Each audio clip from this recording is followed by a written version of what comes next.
We're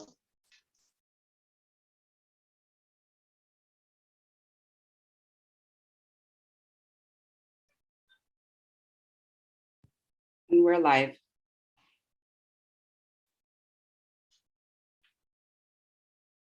Okay, we're live. Hi, good afternoon, everyone. My name is my name is Enitan Kehinde, and I'm the lead consultant at BHM. I'm here with Victoria Uwadoka. Victoria, would you like to introduce yourself?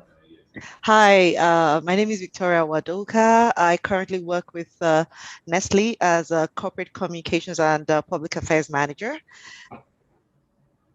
Okay, hi, You want me to tell you more at this moment? Yeah, you can give an introduction as to, because we're talking cool. about navigating careers in comms today. So it would be nice to sort of do like a little background, just to introduce us to yourself, your work history, and how you got into comms in the first place. Okay, interesting journey, and I would say quite eclectic. I've been in comms for over 20 years now. I started out working in logistics actually, but ended up in beauty care, healthcare, ICT, and now FMCG, but most of that in communications. I've worked agency side and I work client side. So it's been quite an eclectic journey all the way from logistics to food. Nice. I remember in our previous conversations, you were talking about how you started off in the sciences and then you ended up in comms. And I know a lot of people always ask. I think even my boss as well started out in the sciences and then he ended up in comms. So for those people that are looking to move from sciences to comms, how would you advise they go about that? Okay, so we're having that conversation about especially when we're growing up, you needed to do sometimes what your parents wanted you to do. And very young, I knew that I wanted to be behind the camera. I wanted to be in front of the camera. I wanted to just be someone who is in communication, in arts and all of that. But my father had other ideas.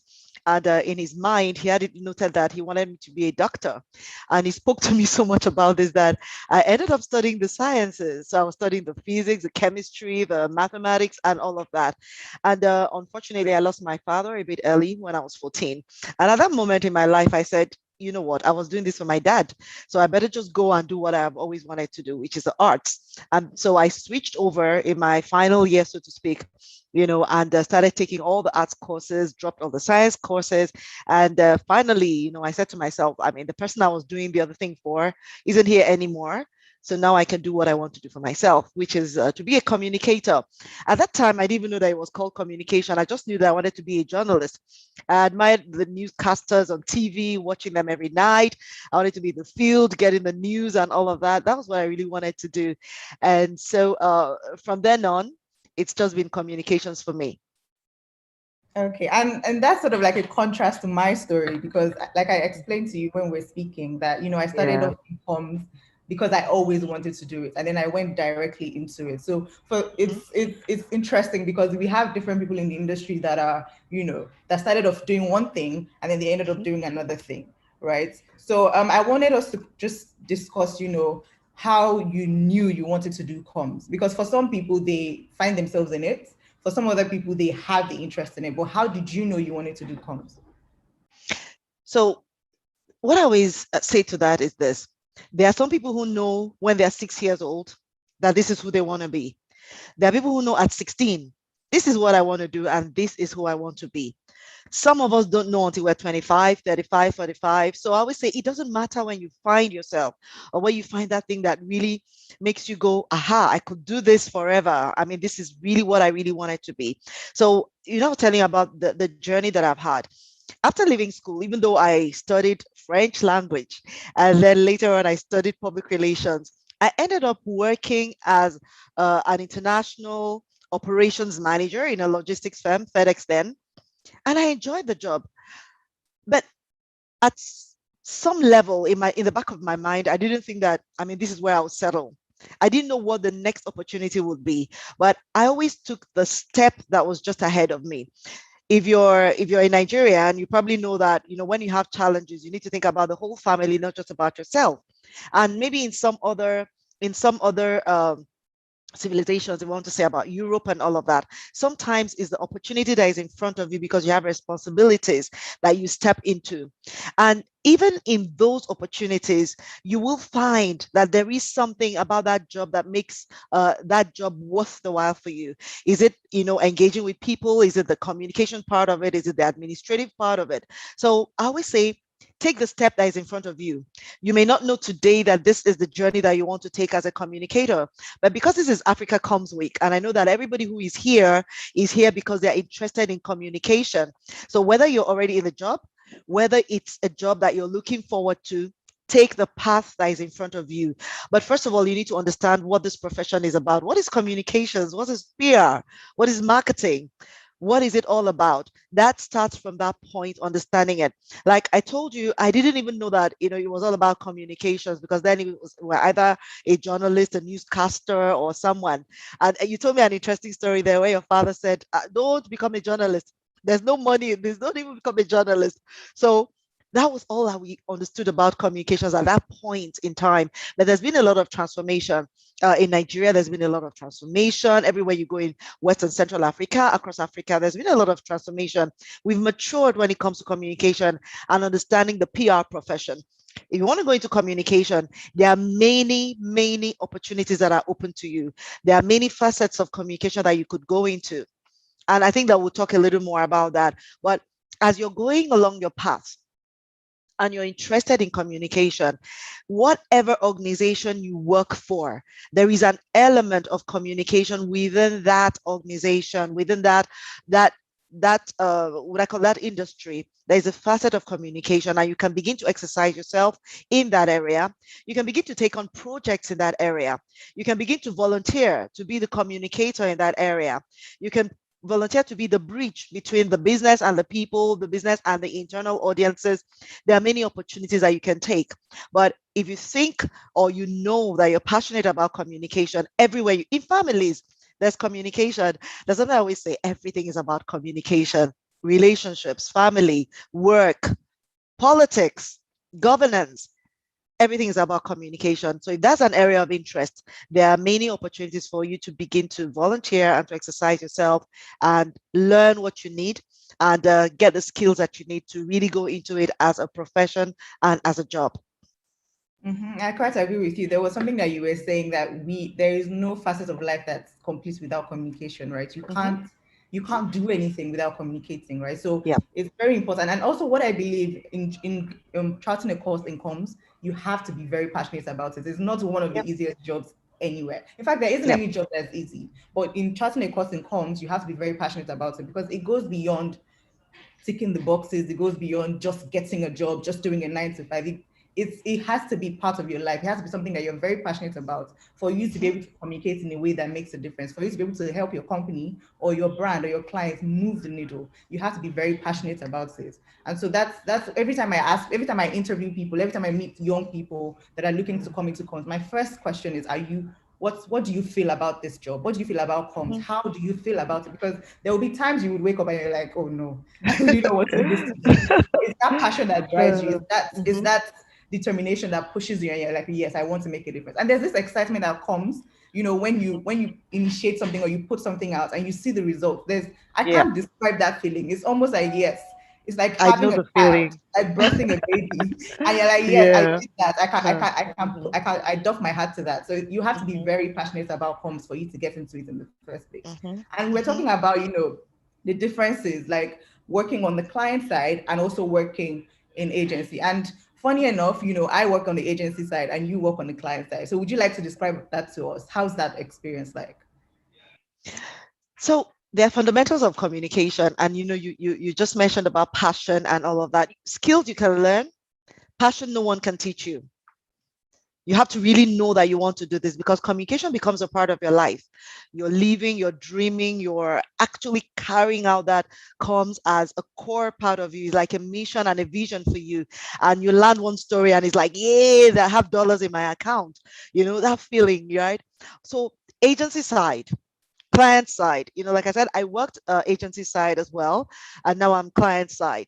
And there is a thread that runs through it. One is that passion, right? Two, is the art and the science. You need to understand the arts and the science of communication. So what are you doing as a communicator? What you're doing is helping people to articulate their story, to articulate their brand personality, to articulate their brand value. That's what you're helping people to do. You're helping people to tell their story. And whether you're agency side or client side, you're doing that. So this client or the company that you're working for knows that this is my mission, this is my vision, and they can interpret it for themselves. And we have all our vision statements, mission statements. But the challenge there is, how do you translate it to your audiences? How do you translate it to your potential clients, to your potential investors, to your potential partners and suppliers? How do you translate that story? And that's what you're doing as a comms person. So let me just describe the difference as it was for me. Now you're currently agency side, and you might correct me. So for me, the excitement for me working agency side was the opportunity to understand different industries. So one day I could be supporting a company in the ICT sector. The other day I could be supporting an NGO, and I'm the client manager, and I have to help them articulate their story, tell it to their particular audiences, research into that and find out about that. So I think it's that opportunity to do so many things and to learn so much about different industries that's exciting for me, agency side. And of course you have the problem of convincing your client and getting your bills paid and all of that, all the challenges that come with that. Whereas when you're working in an organization, which is what I'm doing now, working client side right now, I'm focusing on a particular company. I'm focusing on a particular set of stakeholders. If I do my stakeholder map for this organization that I'm working on, I know who I'm talking to. I understand the brand. I get to become a part of the brand. I become the voice of this brand, and I own it, and I'm really driving that. I think that's the difference. But the caveat there is that in some organizations, when you get a role as a PR person or as a comms lead, some companies do not really understand what your role is. There's so many ideas. Okay, I've had the opportunity to talk to people who say, "Oh, I'm working in this organization and I'm the comms lead." And I ask to describe for me what your day is like. And when they describe to you what they are being, what is their role description, is more about marketing. It's more about product promotion. It's more about client relationship management. It's not about comms fully. So your first job will be when you go into that organization to help them to understand what they're even looking for. And I think it's similar agency side as well. They hire you, but they hire you to, no, we want to post on Facebook, we want to post on Instagram, and they haven't answered the why. So the only difference that I see for me is, working agency side is eclectic. I get to learn so much about so many different industries, and working client side, I get to focus, I get to dig deep, I get to know more about this. I don't just have a general overall knowledge to help you to articulate your story. I'm actually owning your story. I'm living this dream. I'm living this vision. And that's why it's important as a comms person, really, to choose a company and choose a client whose core values align with yours. That's the only way that you can give your best to this organization, and you can really walk the journey with them. Because if not, you're working at counter purposes. And no matter how good your strategy is, no matter how good your tactics are, if you're not aligning with each other, either client side or agency side, you're not going to be able to move forward together. That's what I see. And you can tell me more about working agency side these days. What is it like for you? So I quite agree, and there's something that you said I want to pick up on. It's the fact that there's a general misunderstanding as to what our job actually is. A lot of people will trivialize it to just getting journalists in a room and listening to your C-suite people speak, or people trivialize it to just get me on the cover of this day. I want to be on Linda Ikeji. I want to be on Bella Nigeria. Not quite understanding what the work is, and I think the onus is on us as comms people to get our bosses, to get our clients, to get our organizations to understand what our role is and how important that role is. A lot of people don't realize the importance of our role until there's a crisis, until there's a problem, until there's an issue. Then they remember one person that they kept in the back room to come and help us get out of this thing. And for a lot of our clients, we always push, right? We always push. We We want comms to be at the seat of, we want comms to have a seat at the table. We want to be there when you're making the decisions. We want to be able to tell you that, okay, this thing in the long run will look bad for us because of this. We don't want to, after you have made all the decisions, now be called into the room that what do we do to get out of it? It's best to be, and I always say this to a lot of our clients and to my team, it's best to be proactive and not reactive. You need to, we need to understand, we need to make our clients and our bosses understand that we are here not as a band-aid or a sellotape or a bandage on an injury. We're here to actually help you move the needle, right? So we're not, it's not a thing of, I don't see how you're going to help me get sales. I don't see how you're going to help me grow my volume. It's a thing of the things that we're doing, the results of what we're doing would amount to, you know, moving that needle. Everything that we're all doing, whether it's in marketing, in comms, whether it's in production, everyone as a system is helping to move that needle. And we need to make them understand and see, you know, see that's importance. Otherwise, we're always just going to be kept in the back room and brought forward when there's an issue or when we want to be in the public. And as you were asking me in terms of what the agency side is like right now, it's now very, it's now very colorful, right? And I think I would, because I also have a lot of friends in agencies across Africa, it's now very colorful in the sense that you have the clients that know what they want.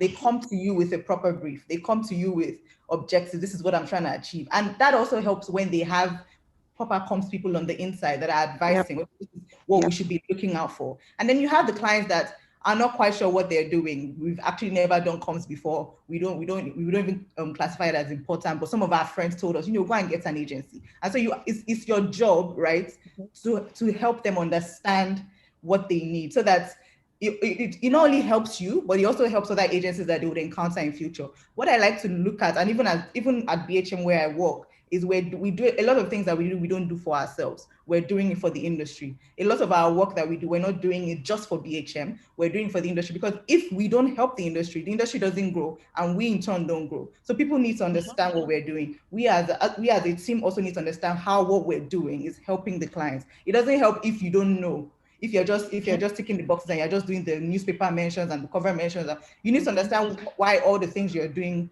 you know, will make a difference in this, for this brand or for this company. Because even, and that also boils out, I always hear a lot of young people come into the industry and they don't understand why your strategy and your objectives are important. That's the foundation of whatever it is that you're doing. You need to understand why we're doing this and what it's going to lead to. And you need to, in understanding that, you can also then help your clients or your bosses to understand why we need to do what we're doing. Because if you can't make a case for yourself, you're indirectly not making a case for the industry. Eventually, if they don't work with you, they look at it as PR or comms or all of these comms people, they don't know what they're doing. We might as well just be doing our work and doing it. So it helps. And I see a lot of organizations that have taken on comms. It helps with your stakeholders as well. You can't, when your stakeholders see, especially in Africa and in Nigeria, show and tell is very important. You're doing things, you need to be able to show off. I remember during COVID-19, right? A lot of companies were coming out to say, oh, we just donated 100 million. Oh, we just donated this. Oh, there's no way, in relating with the government, they always remember, oh, what did you do for us when we were doing this? What did you do for us when this happened? It helps to position your client or your company or your business as a serious one, as one that is trying to make that connection with your, not just your stakeholders, but also your consumers and your publics as well. Because I remember even during I think it was the NSARS thing that we had in Nigeria, a lot of consumers were asking, where are the brands that are doing things for us? And it boils down to that social capital that you've been able to build over time, and what you're also going to build as a result of these things that are happening. And so that's, if your clients or if your company doesn't understand your role, they will not even, when you start bringing up things as things are happening, they're like, no, why is that important? I don't understand. I don't want to know. But when you've over time been able to build a case or make a case for yourself and your team, it's easier for them to see, you know, what value you're going to bring to the table. So in terms of agency side and client side, I'm always very excited when I get to work with a comms person on the inside that understands why we're doing this. And I'm also very excited when there isn't a comms person on the inside, because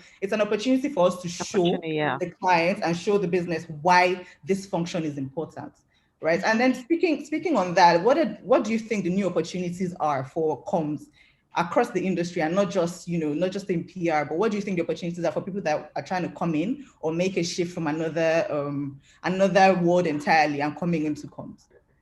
Okay, yeah. So That's a very good question. The new opportunities that exist out there, and it's so much. There's been a lot of growth and a lot of maturity, but there is one key thing that I want to point out. We're talking about, the value that we bring. You need to be a business person as a comms person. So you're not just a storyteller. You're not just a writer. As a comms person, you have to understand the business. You have to be a strategic thinker. You need to understand what business is about and what this strategy or whatever that you're going to propose will do for the business. And that's the way you show value. You're not just a cost center, but you're a value center for this organization. And there's something that, you mentioned, I think when we're talking about earlier, that return on reputation, right? That's very, very important. So as someone who wants to go into comms and you're looking at new opportunities, now technology is changing a lot of stuff. So I don't need someone to help me post my stories on Facebook or on Instagram or on Twitter or wherever. I don't need anybody to help me do that. Maybe I don't even need anybody to help me take a photo and post it. I know exactly how to do that myself. So as a comms person, and you're just looking at the tactics and the real actions themselves, then you don't have much of a chance in today's world. So a comms person that wants to be ready for the future must be one who thinks about how do I enable people to tell their own stories? And that's where we're going with communication. I was giving you an example. I do not work with an agency right now, but I'm building an internal team that has all the capabilities that I need. The technology know-how, the social media know-how, the measurement tools, the research, all of that, all of those capabilities, they are all there, right? So we're getting that capability in-house. So as a comms person looking into the future, where do the opportunities lie? You can't say to yourself, oh, I'm just going to work in an agency. Even agencies are transforming, right? You see agencies that are doing so much more than the traditional, right? So before you will draw up your map, your communication map, I'll land it in this paper and that paper and that paper. It's no more just about that. So you need to understand technology and understand how to leverage technology to do the things that you need to do. You need to understand social media, not in terms of just posting, but how social media can enable the business objectives of your company that you're working for or the clients that you're working for. So we're looking at the new opportunities that exist. People are looking for community managers because we understand that we need to keep the conversation going, right? You must be able to activate the community and not just to respond to mails, but understand the company in such a way that you are the company's voice, engaging with the company's audiences. You're me, the company, and I'm talking to you. I'm not just responding, oh yeah, thank you for your email. No, you understand the business, you understand the person's pain point, and you understand where to get the person help. You're able to even answer some questions, and you know who to engage to answer that. Now, the other thing that is becoming more apparent is crisis communication, crisis readiness, and to ensure that communications is contributing in a great way to business continuity. When we had all the BCP plans during the COVID-19 and all of that, it wasn't just about saying, okay, we're here and we're giving this and we're giving that. A comms person needs to understand how to engage internal audiences. So internal communications is key. Internal stakeholder engagement is key. So that's a capability that you need to grow. The third thing is, you talked about that as well, external stakeholder engagement. How do you engage the external stakeholders? Who are these stakeholders? What are their needs? Where do your objectives align with their objectives and all of that? So the comms person has to be a strategic thinker, has to be very agile, and has to be how do I say that? You have to be like not a jack of all trade. I don't like to use that word, but you need to know, you have to be self-aware. You have to be aware of your environment as well. So you're connected to your environment. You understand the environment. You understand the culture. You understand the realities, and you understand how you can leverage those for the benefit of your business and how your business can create opportunities for your different stakeholders. So communication in the new world is way beyond I know this media person. I know that media person. Why do you know the media person? Why do you want to connect with this particular media person? We want to learn, you talked about it. Give me a front page in Business Day. Why do I want to do that? I'm contributing to my different communities during COVID-19. Why am I doing that? Is it just about COVID, or is that in any way tied to my business objectives? So in the future, many opportunities, client side, in companies, in organizations, as a consultant, working in an agency, strategic thinker, one who understands technology and the use of it, one who understands social media and how that social media can benefit your company. Those are the key things that you have to think about. And then we can think about the different types of jobs that you can get within the communications age. I mean, recently there was an article published about the future of public relations. The future of public relations, what is it about? Driving perception change, driving behavioral change, driving, helping to build trust, not just for organizations, for nations, for individuals, for politicians, for different people. So how do you understand the power of communication to do all that? And how do you help to empower your clients to be able to tell their stories themselves or to tell those stories with you? I think those are the key things that we can talk about, the communicator of the future. I actually agree with you. And I always say that the way we do PR or the way we do comms as agencies is now null and void, right? You can't continue to the usual. You can't continue to come to your clients, do a PR plan, go to media, put the stories out there, put the stories on blogs and websites that nobody even visits or comments on anymore. Just put things out there and then come back with the reports with 150 or 160 pages that has so many clippings and media mentions, and you say you've done your job. You've actually not done your job, because at the end of the day, what actually is comms? Communication is two-way, right? You need to be able to get that feedback. What is happening as a result of the action that you have taken? And that is why I really like the AMEC framework of measurements. Aside the output, what was the outcome? What are the outputs? Yeah. What are the consumers taking out of the job that you have done, right? And that's why I like the new approach some agencies are taking, which is consulting.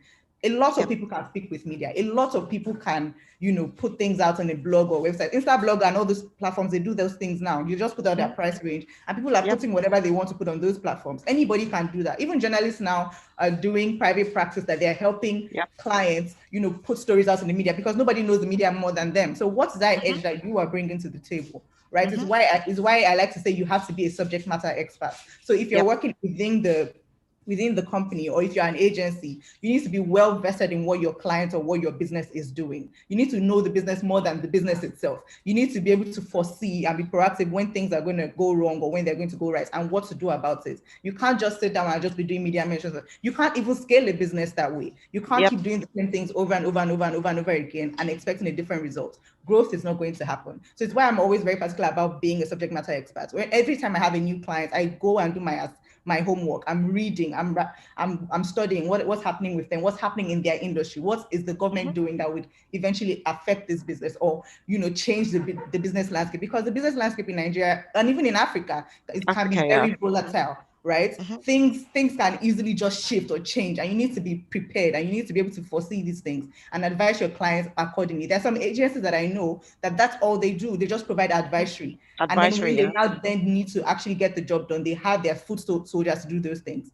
And you see that the clients respect those agencies more than the ones that are just doing media mentions and that's all they do. You can't even scale a business that way. You need to be able to provide, you need to be taken seriously by your clients and by the business. You need to be able to provide the kind of advice that when next they need or they have a problem, that they think of, oh, that lady in comms, she will know what to do. That lady in comms, she can tell me what to do. She can predict what's going to happen because of how well vested she is and how well groomed she is in our business. And it's very difficult for clients and for companies to let such a person or such an agency go, because they know that before I've thought about it, she has thought about it for me. Before I wake up, she has sent me an advisory telling me this is what I'm supposed to do. The government did something this morning. This is what we have to do as a result. This is how we can be proactive. This is a map. This is the map of the landscape. This is what we need to do. Maybe we need to be acquiring that business. I read the story of the lady yesterday that she worked at Vimeo. Vimeo business worldwide was going down, and she presented an idea to her bosses, and they went ahead with that idea, and now she's the CEO. And I think 4 years later, they are now going public. So it's not about just having a job and just coming to your desk and just sitting down and doing your 9 to 5 and going home. I'm very passionate about making a difference as a result of the job that I'm doing, because I believe that this is just one life we have. Why are you just ticking the boxes? Why are you just here and just existing? You're here to actually achieve something, and then you going out there and actually there's no way you won't feel that joy or that happiness with the job that you're trying to do. There is no way, if you're not doing something that's making a difference, you won't feel some sort of fulfillment. And I think at the end of the day, that's what life is about, right? You need to be able to do something that would, when you, and then, like I said at the beginning of this call, when your work does something, when there's a result, when something happens as a result of your work, there's this excitement that I don't know how to explain it. It's a thrill that you get. And I do not know why people want to do their jobs, right? And not have that thrill every other week or every once in a while and feel excited and feel fulfilled that I'm doing this thing for a reason. So I just believe that. And then in the opportunities that are there, aside the consultancy and the advisory bit, there's also the bit that tech brings, right? So we're now in an age where things are fast moving, things are fast paced. The previous times before tech came in, things were stable. Things were, you already could tell what would happen tomorrow or what will happen next week, because everything was just all the same. It was black and white. Now things are not just black and white. Now things are not just, they don't just happen. Things can just, like the other day when what's it called? The Bitcoin crashed and everybody was like, oh my God, what do we do? A lot of hassle and a lot of things going on around. Things are not black and white anymore. Things are never going to be the same anymore. And so if you live in that bubble that you think that you are in, whether as an agency or as a comms person, and you're just doing your work and you're just doing your work, before you know it, one day, one small whiz kid from somewhere will just come and wipe out your job as a role or wipe out the agency model. And I always said the agency model is faulted. We cannot continue to operate in that model, right? It's why we have, like what you say, is why we have agencies that are morphing into other things, that are including other functions in their business to try to give their clients or their companies a 360 solution. So it's not just a thing of, oh, you only have me for media mentions and then you have somebody else for this, but we are offering a 360-degree palette where you can, anything that you need comms wise, we have it. So we have some agencies like that. And then you have some other companies, I think like BHM, that we have a sister company called Placard. And what Placard does, Placard has eliminated the agency. And I feel like Placard is going to kill our jobs if we are not careful, right? If we don't find something else to do, Placard is going to come and just sweep us away. Because what Placard does is it eliminates the agency. It eliminates that third party that gives you access to the media and the influencers and the journalists and whatever. They have these guys on their platform. It's a tech platform. They have these guys on their platform. You can, as a client or as an individual, as a business, directly reach these guys, directly pay these guys, directly brief these guys. So you see that if you're a typical PR agency that or a comms agency that all you do is just reach out to people and get the media mentions, you're typically eliminated, because now there are platforms that can link businesses and brands and companies to these guys. So what exactly is your edge? What exactly are you bringing to the table? And this is why I'm saying, aside doing or knowing the job, you need to be an expert, so much so that when your boss or your clients are thinking of dropping you or moving on from you, it's going to be a very difficult decision. It's almost, for some people, I always see when they want to move from an agency, they typically pull the person or the team lead or the most brilliant person on that team onto their team before they move on, because they know that they can't lose this person. You want to be in such a position that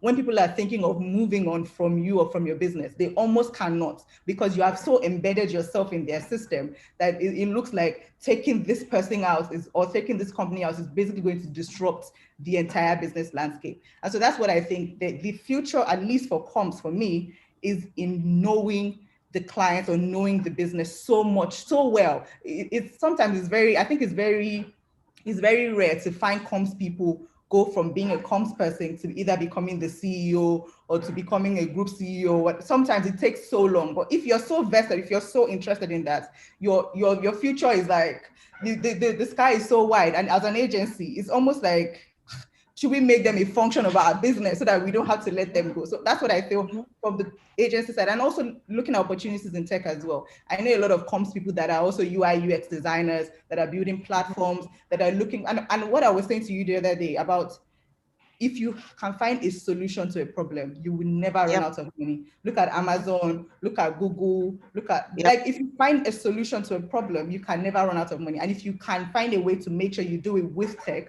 that people can embed it in their mobile phones, in their devices, in their lifestyles, you would never run out of, you will never run out of, it's like a never ending cycle. And it's a very wide landscape. So I look at it as there are two major opportunities for us in comms. Either you provide a solution to a problem through tech, or you are also you're so invested in your, and then it might be limiting to look at it as, okay, just being a subject matter expert. But looking at when you're so vested in the industry, you know where the opportunities are, you know when to move, you know when to morph, you know what to do, you know when to even make your client or your business move or bend. There's a curve coming, maybe we need to go this way or go that way, and then they see your value and then they keep you, and then you basically grow in your career. So it's very important for us to understand that and know where we need to position ourselves, because like I said, everything is a bit unstable, everything is a bit epileptic. So you need to understand what to do to, maintain yourself in the industry. And speaking on that, we spoke about what the new skills one needs right now to acquire to be able to succeed in comms, because it's no longer the time of just writing a press release or just knowing how to write is not enough anymore. So what skills do you think people need to have to succeed in comms? I think we've already started speaking about that. When we're talking about strategic business skills, a comms person has to be a business person. I mean, you need to understand the business and be a strategic thinker. So strategic thinking is a key part of being a successful comms person. And interesting that you mentioned about, a comms person morphing from being a communicator, well, maybe a story writer, to becoming a CEO of an organization. Now, there are three things about an organization. The CEO has a 360-degree view of the company, and that's the secret of his success. Who else in an organization has maybe a better view of the organization than the comms person? At least that's what a comms person is supposed to have. You're supposed to understand the business. You're supposed to have a 360-degree view of the business. So if you don't understand business, you're not business minded, you don't understand what marketing is, then you are going to find it a little bit difficult to succeed as a comms person. And it's also interesting that you mentioned about the fact that when you have a new client, you go do the research. So you must have research skills as well, right? You must have very good listening skills. You must be very agile. I think I mentioned that before. Those are the things that you need to have as a business person. Now, the other role that understands the business 360 degrees is the marketing role and the finance role. So what are the things that you need to run an organization? The administration, the administrative part, the sales part, the marketing part, the communication part. So as a comms person, business strategy, you must have that skill, right? You must also be very analytical in your thinking. We're talking about understanding the why. You must have that analytical skill. First of all, to understand why your strategy is the best strategy. Second of all, to evaluate that strategy at the end of the day to see whether it worked or not and understand where you need to make the changes. Now, I'll just give you an example. In a business, a typical business, you will have the brands, you have the different departments doing their job. And then a brand wants to send out a communication, right? You as a comms person needs to understand that brand so you can advise, and you need to also understand the culture of that environment to say, oh, if you put out this comms, it's going to affect people in this way. People are going to interpret it in X way or Y way. So you must be a culture expert as well. The other skill that you need, which will never go away, is your communication skills. That's what makes you a communicator. So one word can be interpreted in different ways depending on the context. You must be able to use the right word at the right time. So you must be an expert comms person. You must be that. And then the other thing that you need today, you've spoken very much about that, is technology. You don't have to be a developer, you don't have to be a tech expert and all of that, but you must have an understanding of technology and how technology enables you to do your work and enables your company to succeed. Those are the critical things I see a comms person having. Now, there is, we can talk about the soft skills which everybody needs. One is understanding how to play in a team. That's very important. Another thing that is very important is negotiation skills. And with negotiation skills, you need to have very good listening skills, because you must be able to understand the things that are said and the things that are not said. You need that skill. That's very, very, very important. And you must have a very high level of emotional intelligence. That is something that you cannot do without as a comms person. So communication is the conscience of the company. So you must have very deep emotional intelligence to understand your organization, understand the people in your organization, the internal audiences, the external audiences, and the consumers out there that you're reaching as well. Emotional intelligence, very key. So these are the things, the new skills that, well, they're not very new skills, but those are the skills that you need now more than ever. Yes, you still need to be a very good storyteller. Yes, you still need to be very concise in your language, but these are the additions that you must bring in. So the comms person is a superman, a super person. You have your super skills. You hear on the inside. You're the bridge that brings the world outside and the world inside together. I quite agree with Emotional intelligence, people skills, very, very important. Negotiation skills, business understanding, business strategic business thinking, analytical skills, very, very important. Those will never go away. Whether the tools or the tactics or the platforms change, these core things will always remain. So you want to be a comms person and you succeed as a comms person, this is where you need to go. And yes, today people might think that it is difficult to morph from being a communications person to the CEO of the organization. But I think that that's very, very possible. And that's, I've seen a few people walk that path and get to that point. So you have a 360-degree view of the company, dig deep into the company, have deep roots, have deep insight into the company. You are the advisor to the CEO. So who better to take over when the CEO is not there than you? Very, very important for you to have that in the back of your mind. Yeah. I quite agree. We have a question from an anonymous attendee. The person says, thanks for the passionate discussion. Any ideas on how to specialize within communication? I face some challenges in my organization. Colleagues expect one person to be able to cover multiple roles: strategy and planning, editing and writing, social media, design, etc. Before I let Victoria speak, I think that going by what Victoria said, I feel like you have to be an octopus. There's something one of my former colleagues used to say: as a comms person, you're an octopus with many legs. So yes, they expect you to be able to, handle strategy and planning, editing and writing, social media design. Like even going off of what Victoria said, you need to have a handle over all of these things. And I would advise you to not think of just specializing in one thing like strategy and planning, because it's very hard. It's very difficult for you to now then grow beyond that position. But when you're exposed to everything, and I think it's also the system that we use at BHM, we're exposed to everything end to end in the business. So anyone that does work with us can run an agency on their own or can run a business on their own. And it helps you because then you're exposed to things like budgeting, you're exposed to things like putting a plan together, you're exposed to things like relationship management, you're exposed to everything. So eventually, when you now then want to think of that thing you want to focus on or that thing that you want to do, it's easy because you've seen everything. Instead of having a linear view, you have a very wide range of,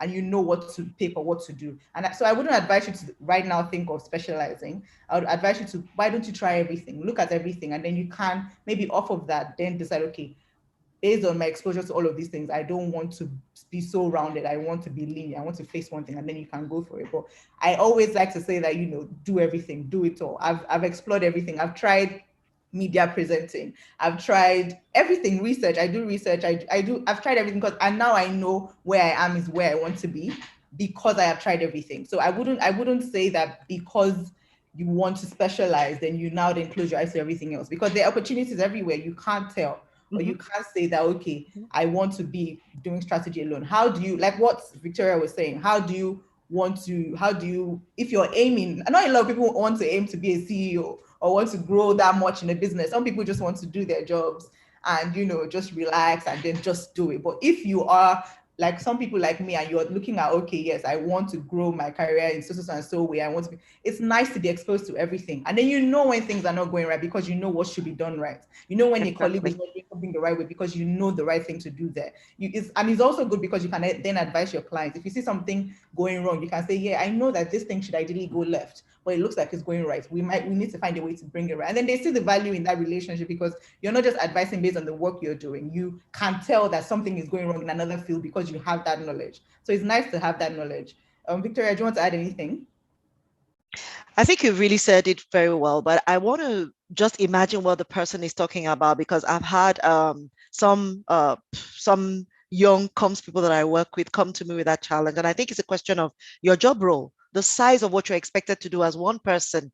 No one person can do everything. So the power of an agency is that you have a network of people. Yes, you have an understanding. You can go from department to experience the different things, but you don't have to do everything alone. So if you're employed in an organization and you're the only person, you're the only comms person, you don't have another person on your team, and you're expected to do all of this, it could be challenging. And that's where you need an agency. But do you need an understanding of all these areas? Yes, you do. And if it's a question of the amount of things that you need to do, or the fact that you're alone in your department, and your employer or the people that you're working with right now see the value of what you're doing, you need to ask for help, because you might not be able to. You're writing, you're planning, you're doing everything. I mean, work-life balance. We have a life, and work is just one little part of your life. So I imagine that this is what you're talking about, because I've had a number of people come to me, and my advice is, you know what?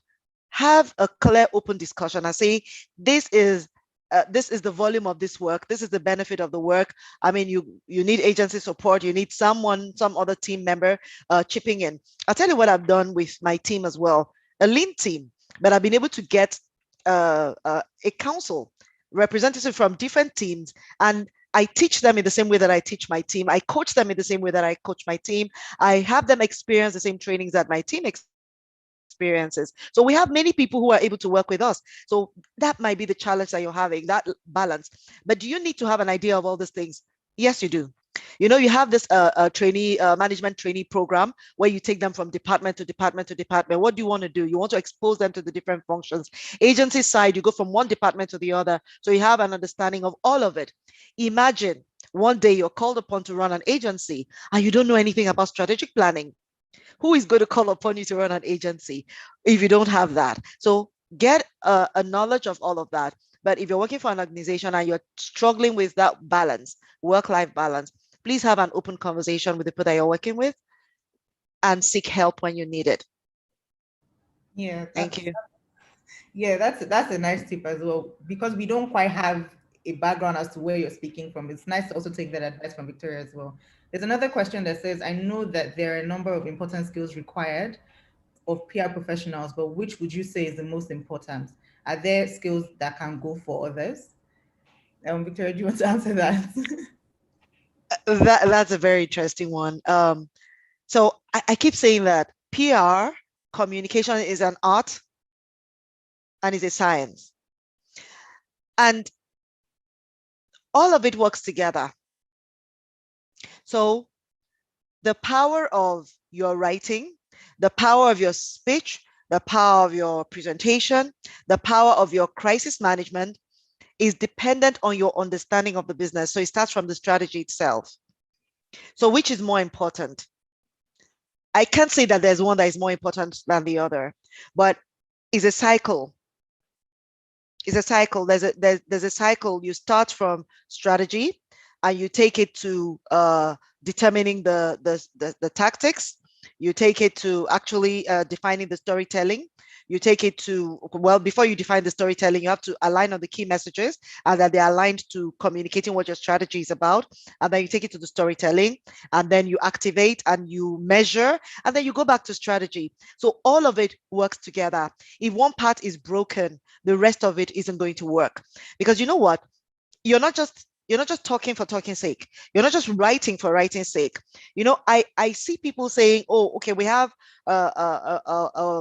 a Facebook page, we have an Instagram page, we have a Twitter page, and I'm going to go take a look at all those things and see whether there's a line that runs through all of that. Are you speaking the same language? Are you consistent in your messaging, right? So no part is more important than the other.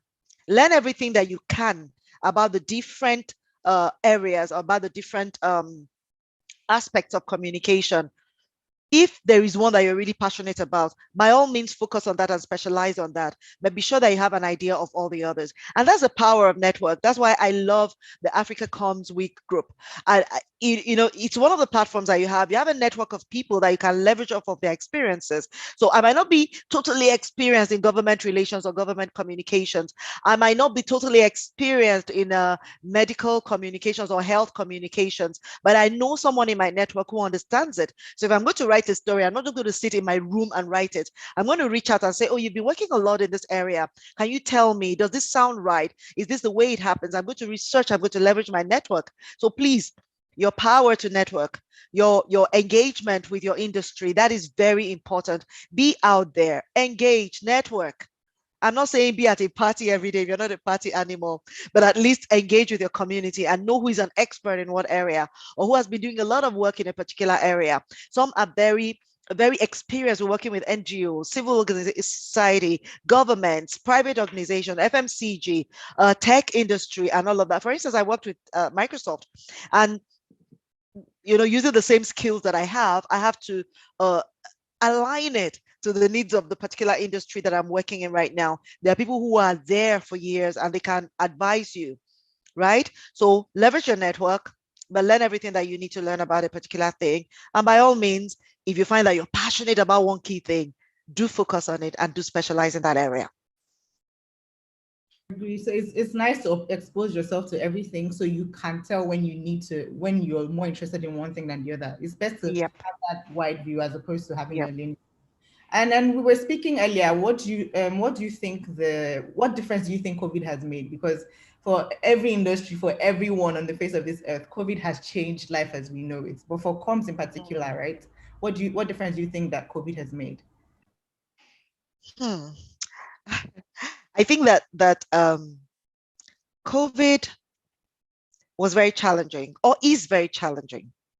But COVID has also created an opportunity for comms people to hone their skills and to reevaluate what is important. Now, as a comms person, I'm talking from where I sit, and I saw a lot of people who thought that comms was all about one particular means or one particular channel or one particular platform. COVID has forced everybody out of their comfort zone, and that's a good thing. And it has forced everybody to understand that communication is not communication for the sake of communication, but communication is for a particular purpose. And I think that one key thing that we've learned from communication is that if you communicate in the right way, you can actually destroy you can actually help and elevate a whole nation. If you communicate in the wrong way, you can actually create chaos. And we can take examples from how different governments communicated with their people. Some were very good. They were giving out the right information at the right time through the right channels, adapting their communication to their various audiences. Some didn't do the right thing, and so there was a lot of chaos. Communications has become more critical, okay, in many sectors. So it has created more opportunities. So those who thought that they didn't need communication now understand that they need communication. So now the need for more transparency is an advantage to the comms person. And it's an opportunity, it has been an opportunity for comms people to elevate their office, to actually show the value that communications can bring to every organization, every government, every nation. So how has that changed the way I communicate, for instance? For me, COVID helped me to know that it's not enough to send out an information once a week by email and hope that everybody reads it. It has created, the need, the urgency for me to communicate on a daily basis, but to keep that communication relevant to the people that I work with, right? That's internal. And then for my external audiences, it has opened up it has opened up my mind to what their needs are and how I can support them through their needs, not just by writing stories, but by being an advisor or by sharing the insights that I've learned in the environment. So has it really changed the way I write stories? Yes, I'm looking to write stories that are more relevant, more emotional, so to speak, because people are, really going through some difficult times. I've stepped away from corporate speak and I'm going towards speaking in the language that my client understands or that my people understand better. I've stepped away from, oh, I'm good, I'm exciting, and I'm talking about what do you need? How do I help you? And what do you need to understand to help you get to where you want to get to? So more emotion, more understanding, more relevant platforms, and realigning my key messages to make sure that it starts with my consumer, starts with my audience, not with me or with my organization, but the people that I'm trying to reach. For me, that's the difference that COVID has made to how I communicate with my audiences.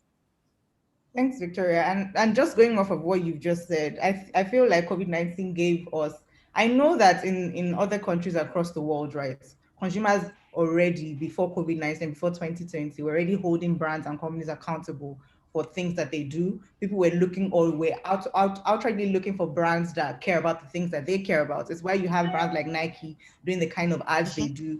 It's why you have them speaking to motherhood, speaking to women, speaking, and even Black Lives Matter in America made that difference as well. People were looking for the brands, looking for the companies that would support that movement, that would, push their messaging. And it's why brands like Coca-Cola were dragged in Atlanta for supporting white supremacist, what should we call them, politicians, right? So it showed, COVID-19 showed us in Africa the importance as comms people, as companies, as agencies. It showed us the importance of actually communicating, but communicating in a way that your consumers or that your public see that you care. It was no longer a thing of we're just trying to sell. It's why everyone went black. It's why no one was selling. It's why no one was putting out promotional comms. Nigerians, Africans were dragging brands. We don't want to hear this. We don't want to see you sell to us. We are going through this. We want you to support us. We want you to, find a way to help make our lives easier. We spend a lot of money buying your products every day anyway. What are you doing for us? And so it showed us as comms people, for those that didn't have an idea before, the importance of actually having, I think we call it cause marketing, right? Having a cause, facing that cause and being known for that cause. It was no longer a thing of, Coca-Cola being known because of the red color or because of the logo, or MTN being known because we're everywhere you go. No, it was now a thing of we're focusing on this thing because we know you care about this thing, and this is how we're going to be here to support you. Is why you had GTB open that massive what do they call it, the healthcare, I think it was a lounge or something where they had all the COVID cases. Okay, yeah.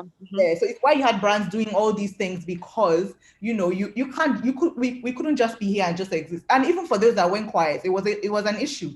You can't be quiet. You can't just just think that, people are just not going to notice you if you're quiet. You need to be able to communicate for a reason. What is your cause? What is that? And then it's not a thing of just jumping on the bandwagon, because those that did jump on the bandwagon, they were dragged for it as well. It's not a thing of just doing things just because. I remember First Bank putting out a message. I think they were one of the first people to speak, and everyone dragged them. This is not the right way to speak. This is not the right thing to say. It goes back to the thing that Victoria was saying, knowing when to speak and knowing what exactly to say. Right. So it showed us, COVID-19 and 2020 showed us the importance of cause marketing, showed us the importance of having something and standing for that thing. It wasn't a thing of, I think for some of my clients, they were already doing things in healthcare, they're already doing things for women and children. And when they started doing things to support Nigerians, it wasn't a far-fetched thing. It was a thing of, we know them for this already anyway, and we can see how they're doing or how they're helping to make a difference. So it's very important, even right now, with COVID deeping and with things looking like they're going back to a bit of a normal, it's very important to find that thing, whether it's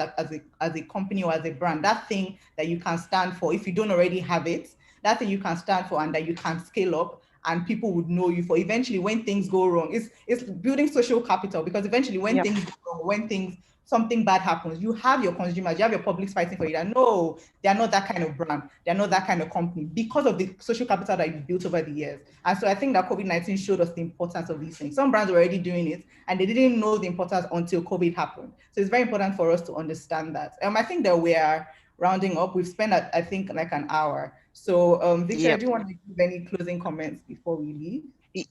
Yes, thank you very much for the interesting conversation and for all the engagement. And the important thing is that as a comms person for the future, think about consumer first and think about the value that you add as a strategic thinker and as a contributor to every business that you're called to support. And thank you. Enjoy the rest of Africa Comms Week. Thanks, Victoria, and thanks everyone for listening. We hope you picked a thing or two from our discussion.